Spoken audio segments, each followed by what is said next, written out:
अंतर्राष्ट्रीय मानवाधिकार संगठन एमनेस्टी इंटरनेशनल ने भारत में मुस्लिमों के घरों, कारोबारों और उपासना स्थलों के व्यापक और गैरकानूनी विध्वंस को तत्काल रोकने का आह्वान किया है।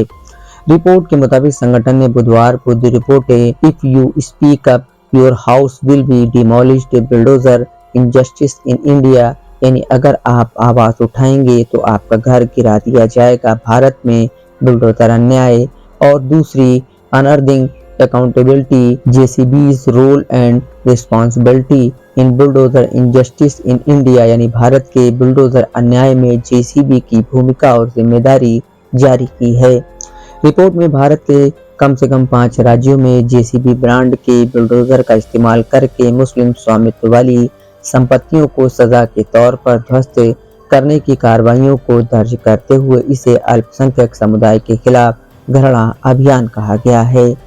एमनेस्टी इंटरनेशनल के महासचिव एग्नेस कैलामार्ड ने गहरी चिंता जाहिर करते हुए कहा, भारतीय अधिकारियों द्वारा मुस्लिम संपत्तियों का गैरकानूनी विध्वंस, जिसे बुलडोजर न्याय कहा जाता है, क्रूर और भयावह है। इस तरह का विस्थापन और बेदखली बेहद अन्यायपूर्ण, गैरकानूनी और भेदभावपूर्ण है। वे परिवारों को तबाह कर रहे हैं और उन्हें तुरंत रुकना चाहिए।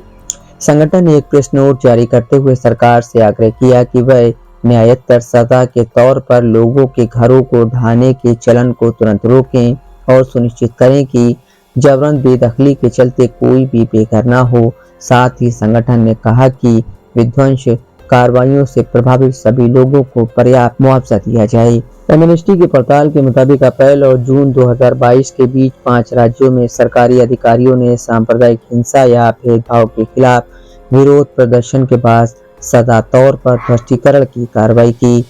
रिपोर्ट में जिन 128 घटनाओं का विवरण दिया गया उसमें JCB कंपनी के बुलडोजर के इस्तेमाल के कम से कम 33 उदाहरण हैं। बताया गया है कि इन कार्रवाइयों के चलते 617 व्यक्ति प्रभावित हुए, जो या तो बेघर हो गए या अपनी आजीविका गंवा बैठे। रिपोर्ट में कहा गया है कि भाजपा शासित मध्य प्रदेश में सजा के तौर पर सर्वाधिक 56 बुलडोजर कार्रवाइयां हुई। रिपोर्ट के मुताबिक अक्सर अवैध निर्माण को हटाने की आड़ में की जाने वाली विध्वंस कार्रवाई और तोड़फोड़ राष्ट्रीय और अंतर्राष्ट्रीय मानवाधिकार कानून में उल्लिखित उचित प्रक्रिया के उल्लंघन में होती है। उन्होंने इस बात का भी जिक्र किया है कि तोड़फोड़ की इन कार्रवाइयों में मुस्लिम बाहुल इलाकों को निशाना बनाया गया, जहां मुस्लिम स्वामित्व वाली संपत्तियों को चुनिंदा तौर पर गिराया गया और आसपास की हिंदू स्वामित्व वाली संपत्तियां छूटी रहीं। इसके साथ ही इन कार्रवाइयों में इस्तेमाल किए जाने वाले JCB बुलडोजर एक पसंदीदा ब्रांड बन गए हैं, जिसकी कंपनी को दक्षिणपंथी मीडिया और नेता जिहादी कंट्रोल बोर्ड जैसे नामों से पुकारते दिख रहे हैं।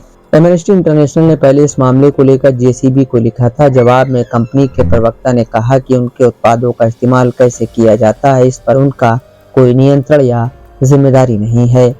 हालांकि एमनेस्टी का कहना है कि व्यापार और मानवाधिकारों पर संयुक्त राष्ट्र के मार्गदर्शक सिद्धांतों के मुताबिक JCB की जिम्मेदारी है कि वह मानवाधिकारों का सम्मान करे और इसके संचालन से जुड़े प्रतिकूल मानवाधिकार प्रभावों को पहचानने, रोकने और कम करने के लिए उचित काम करे।